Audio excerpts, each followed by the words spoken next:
Assalamualaikum warahmatullahi wabarakatuh. Teman-teman, kembali lagi di channel YouTube saya, Hairun Imam. Nah, ini ada video yang sangat menarik, podcast terbaru dari Pak Mahfud MD dengan Abraham Samad. Jadi Pak Mahfud itu seakan-akan mengatakan bahwa Pak Jokowi ini membiarkan 3 periode itu bergulir atau isu perpanjangan jabatan itu bergulir dengan cara beliau diam saja, beliau tidak menghentikan gerakan itu ataupun isu tersebut. Tapi di sisi lain, di video lain, Pak Mahfud membantah itu semua. Jadi ini Pak Mahfud seakan-akan sudah mirip Anies Baswedan, teman-teman. Membantah omongan sendiri. Aduh, jadi ini juga mungkin sebagai bantahan kepada Hasto, orang-orang PDIP yang mengatakan bahwa Pak Jokowi mendatangi PDI atau petinggi PDI atau ketua PDIP untuk meminta dukungan perpanjang masa jabatan ataupun 3 periode. Ini ya, fitnah-fitnah yang dituduhkan selama ini kepada Pak Jokowi satu persatu mulai terbuka, mulai terjawab. Mereka memfitnah ternyata memang tidak memiliki dasar dan ya hanya sebatas fitnah, teman-teman. Namanya juga fitnah ya kan, berarti tidak ada dasarnya gitu. Dan Pak Mahfud MD juga membantah sendiri perkataannya. Ya saya bingung ya dengan orang-orang yang belakangan ini selalu menyerang dan memfitnah Pak Jokowi. Apakah mereka tidak mengerti konteks gitu? Apalagi Refli Harun yang selalu mengatakan kita harus melihat politik dari belakang layar bla bla bla bla. Itu kita tidak melihat politik belakang layar, tapi hanya menganalisis. Dan analisis Anda itu belum tentu benar juga. Oke teman-teman, sebelum kita masuk ke videonya, jangan lupa like, subscribe, dan share. Dan tanpa perlu berlama-lama lagi, mari kita mulai videonya berikut ini. Sudah saya katakan, saya tuh kagetnya sejak tahun 2022, terus terang. Kita dulu kan pendukung setianya gitu ya. Tapi 2022 tuh ketika sudah mulai muncul gerakan-gerakan, ya tidak Pak Jokowi langsung, tapi dia membiarkan gerakan beberapa menteri, orang-orang DPR untuk mengubah periode jadi 3 periode gitu kan. Bahkan udah datang ke saya di lobby juga itu. Gampang Pak itu. Apa? Undang-undang dasar diubah. Gimana caranya? Kalau biar Pak Jokowi tidak ketahuan, Pak Jokowi suruh umroh dulu. Oh jadi termasuk Prof Mahfud di lobby nih? Oh iya. Oke, siapa itu yang itu? Oh nantilah. Nanti harus ditulis 10 tahun yang akan datang. Oh, buku putih ya, Prof? Ya buku putih nanti, jangan sekarang. Masih ada orang-orangnya masih hafal di sini semua. Pokoknya umroh 3 hari. Nanti kita sidang MPR kali pasal yang menyatakan presiden hanya dipilih 2 periode itu diubah. Pagi dibuat panitia kerja, siang diplenokan, sore disahkan, besok presiden sudah bisa langsung perpanjang jabatannya. Sesimpel itu ya? Oh iya, itu kalau main-main kan konstitusi, kalau orang nakal kan tinggal dukungan suaranya berapa. Sepertiga mengusulkan, 2/3 setuju, di voting dari 3/4 hadir, dari 3/4 itu di voting 50% setuju udah selesai. Bisa sehari. Kalau orang nakal ya. Makanya moral hukum itu penting, bukan hanya prosedur hukum. Moral hukum itu penting. Paling gitu. tertinggi ya. Nah sejak itu Pak Abraham saya itu mulai curiga. Lalu ada upaya perpanjangan lagi. Udahlah kalau nggak bisa 1 periode tambah 2 tahun aja kan COVID-nya 2 tahun. Tadi itu bisa dengan ketetapan MPR dan macam-macam. Saya bilang nggak bisa, apalagi Bu Mega keras kan. Beberapa partai keras waktu itu, Bu Mega yang paling keras. Sekarang pokoknya menolak perpanjangan, ya? Menolak apa gitu kan. Ya saya termasuk di barisan nggak bisa. Lupa Mahfud kan enak, bisa langsung perpanjangan jabatan menteri. Iya kan? Diiming-imingin ya? Diiming-imingi, meskipun itu belum tentu juga. Tapi iming-iming itu kan menarik kalau bagi orang yang ingin haus kekuasaan. Iya. Pak Mahfud enak diperpanjang, langsung jadi menterinya 10 tahun atau 2 tahun lagi gitu. Iya kan? Menko Polhukam apa? Wah, saya bilang bukan itu masalahnya, ini masalah konstitusi, Bung, saya bilang. Masalah konstitusi, tidak boleh begitu. Gitu. Nah, yang begitu-gitu. Nah, sehingga kalau dikatakan gimana menurut Pak Mahfud demokrasi, sekarang ini banyak demokrasi itu mau ditelikung dengan konstitusi. Tentu orang banyak yang marah saya mengatakan begitu. Pak Mahfud dulu kan Menko.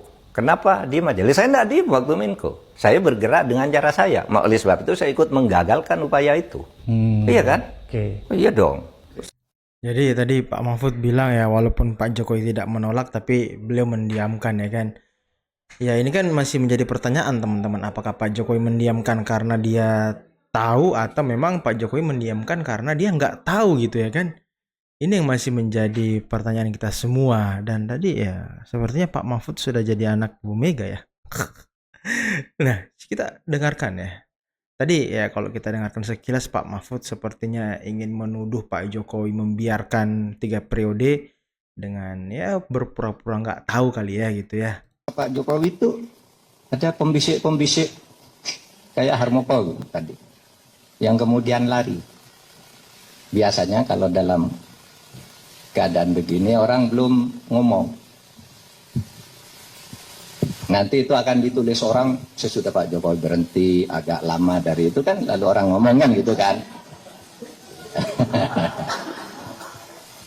Kalau pengalaman saya nih, jadi gerakan untuk menambah jabatan Pak Jokowi, apakah itu menambah periode atau memperpanjang, itu memang waktu itu muncul di orang-orang di kabinet. Itu udah nggak bisa dirahasiakan lah, itu kan ada gerakan ini, gerakan itu, pidato ini di kabinet. Tapi pada waktu itu penolakan masyarakat keras, Bu Mega keras sekali. Sehingga suatu saat saya datang ke Pak Jokowi di Istana Bogor. Pak, ini nih di masyarakat ramai sekali nih Pak, Bapak mau memperpanjang jabatan atau apa? Nah, pada waktu itu Pak Jokowi mengatakan, Pak Mahfud, apakah rakyat belum tahu bahwa siapa yang berpikir memperpanjang jabatan saya itu mencari muka pada saya? Yang mengusulkan saya memperpanjang jabatan itu nampar muka saya. Itu kata Pak Jokowi. Nah, kalau gitu Pak, umumkan pada para menteri. Sidang kabinet. Pak Jokowi lo bilang, jadwal pemilu sudah ditetapkan. Gitu kan. Para menteri jangan bicara lagi perpanjangan jabatan. Disiarkan langsung. Nah saya tahu nih ada yang main di sini, ada yang main di sini kan. Nah saya masuk di sini, ya pura-pura tidak tahu aja. Pokoknya Pak Jokowi bilang begitu, keluar dari istana, saya diperintahkan oleh Pak Jokowi untuk mempersiapkan pemilu. Pemilu tidak boleh diundur, periode tidak bisa bertambah. Ini saya kan. Ketika ini harus menteri ini, menteri itu, ngadakan ini, ngadakan itu. Saya jalan. Saya yang diperintah. Dan Pak Presiden sendiri yang memimpin rapat. Jadwal pemilu harus ditetapkan. Saya rapat jadwal pemilu itu di kantor saya. Beberapa menteri sama ini dari Presiden. Nah, kan sulit lalu ikut arus itu kan. Karena sudah ada jadwal yang bisa memfait akompli bahwa ini harus jalan. Nah saya kira ini bisa digitalnya itu gampang dicari. Di saat-saat orang ribut mempersiapkan mengumpulkan lurah se-Indonesia, lalu bikin deklarasi, apel, lalu muncul istilah harus diperpanjang, saya bersuara lain. Itu digitalnya ada, artinya ini bukan rahasia lah, dibuka lah saat-saat itu kan ada, saya selalu bicara beda. Karena saya ingin mendorong jangan sampai rayuan-rayuan ini kita larut. Nah teman-teman, itulah tadi video dari Mahfud MD ketika podcast bersama dengan Abraham Samad yang mengatakan bahwa ya Pak Jokowi seakan-akan membiarkan isu dan rencana 3 periode dan masa perpanjangan jabatan itu bergulir dengan mendiamkannya saja. Tapi di sisi lain, di video yang lain, Pak Mahfud ketika menghadap ke Pak Jokowi mengatakan bahwa orang yang menggulirkan isu tersebut seakan-akan ingin menampar wajah saya. Dan mereka hanya ingin cari muka di depan saya. Dan waktu itu Pak Mahfud langsung diperintahkan Pak Jokowi untuk menentukan tanggal pemilu. Ini bukti bahwa Pak Mahfud, ya mungkin perspektif Pak Mahfud ya, bahwa Pak Jokowi membiarkan hal ini terjadi dengan mendiamkannya saja, ternyata ya tidak didiamkan. Pak Jokowi langsung memerintahkan Pak Mahfud untuk segera melaksanakan pemilu gitu. Jadi ya Pak Mahfud membantah omongannya sendiri teman-teman. Dan ini juga yang selalu dilakukan oleh Pak Anies Baswedan ya. Kalau teman-teman ingat ketika debat Capres kemarin, ketika statement-statement beliau ya banyak yang membantah statement lama dari Pak Anies. Ya itulah politik teman-teman ya. Dan hanya satu mungkin ya, bukan hanya satu yang saya tahu ya. Politikus yang selama ini memang omongannya itu lurus, tidak pernah berubah-berubah, dia selalu tegak lurus dari omongannya 15 tahun lalu sampai detik ini. Itu adalah Bapak Prabowo Subianto. Coba Anda dengarkan pidato Pak Prabowo mungkin di tahun 2014 ketika beliau mulai maju capres.